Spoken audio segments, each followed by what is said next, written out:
We'll start here with Marxism-Leninism and discussing ideologies as we begin on the left-hand side of the spectrum, skipping anarchism for now. You can read about that. Remember that for Karl Marx, class struggle was the essence of history, and he was going to lay down that there was always going to be that clash between the working class proletariat and the ownership class of the bourgeoisie, who would always be exploitative in regard to the proletariat and the working class as a whole. This was going to take place in an industrialized capitalist country.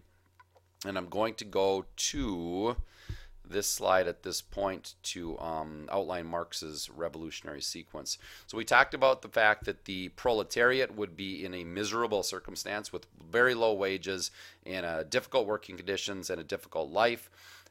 Eventually, a class consciousness would arise in them on its own, a revolutionary class consciousness, at which point they would reach up and overthrow the bourgeoisie, take control of the means of production and distribution, and take control of the state, and in doing so establish what Marx had called the dictatorship of the proletariat.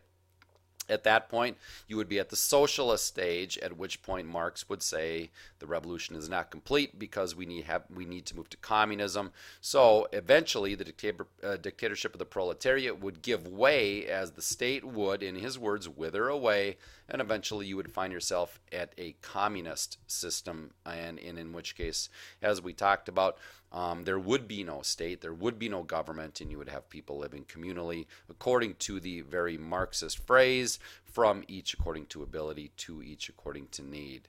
Remember that in a Marxist-Leninist state, there is no private ownership. Collective equality is the absolute goal, and communism is the end goal, which was never accomplished in any of these stated communist countries in the world in the 20th century.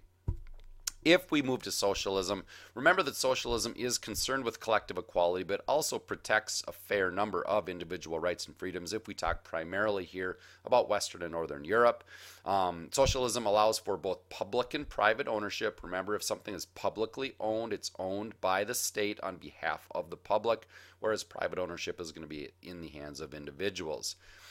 Many socialist countries do emphasize nationalization of what may be considered the commanding heights of the economy. If you're talking about big industries such as banking, education, energy, healthcare, and such. Socialist countries that we refer to will work through peaceful politics with democratic elections and peaceful transfers of power, and they will also wield high taxation rates in order to provide for the public good and the general welfare of their public.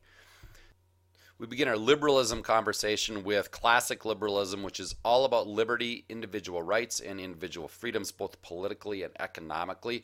Remember that classic liberals demanded that a constitution be put in place to restrict the power of the state, and liberalism also initially focused on secularism, along with a focus on science and technology as opposed to conservative traditions and so forth. So classic liberalism, remember, is it's the ideology that was it was the initiator for the United States. And if you take a look at the United States Constitution and many of the underlying principles of the Democrats and Republicans, you will find many classic liberal principles in both parties. Social liberalism also focuses on individual rights and freedoms, but there is a greater emphasis placed here on the social welfare of citizens, and the thought process is that the free market system will leave some citizens behind and leave some citizens vulnerable, so therefore more state involvement in the economy and the social welfare system is justified. And in doing so, there is a higher rate of taxation than you would see otherwise in order to provide for a social safety net for those who are in need of that. And you wouldn't see taxation to the degree that you would see in socialist countries per se, but it would be higher taxation than the neoliberals would like to see, certainly. And social liberals do constitute the primary belief set of the Democratic Party of the United States.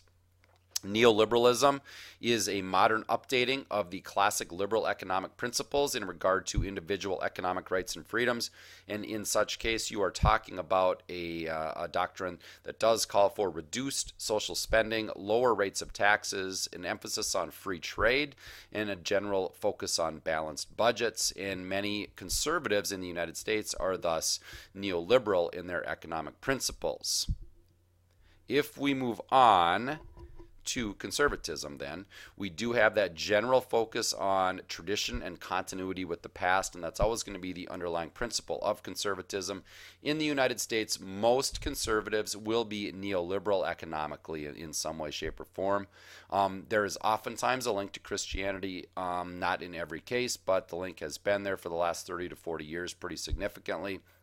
And there is that focus on social issues and tradition in that regard that does set U.S. conservatives apart from other conservatives, such as European conservatives, where you have less of a focus on social issues such as gay marriage and abortion than you would see in the United States. And there is that acceptance of things like universal health care run by the state in the name of that European concept, really of noblesse oblige, where you have the well-to-do accepting the responsibility to help to provide for the less fortunate. Neoconservatism began in the 60s and 70s as a movement really by disenchanted liberals that was strongly opposed to communism and worked to combat the spread of communism, and today has morphed into a movement to really focus on the spread of democracy. And we talked in class about how the Iraq War was a neoconservative undertaking with many key figures in the Bush administration. The first 4 years of George W. Bush, his administration were prominent neoconservative figures, and that's the differentiating figure there. And of course, as we discussed, many neoconservatives conversely would have neoliberal views economically. But remember that spread of democracy piece for neoconservatives.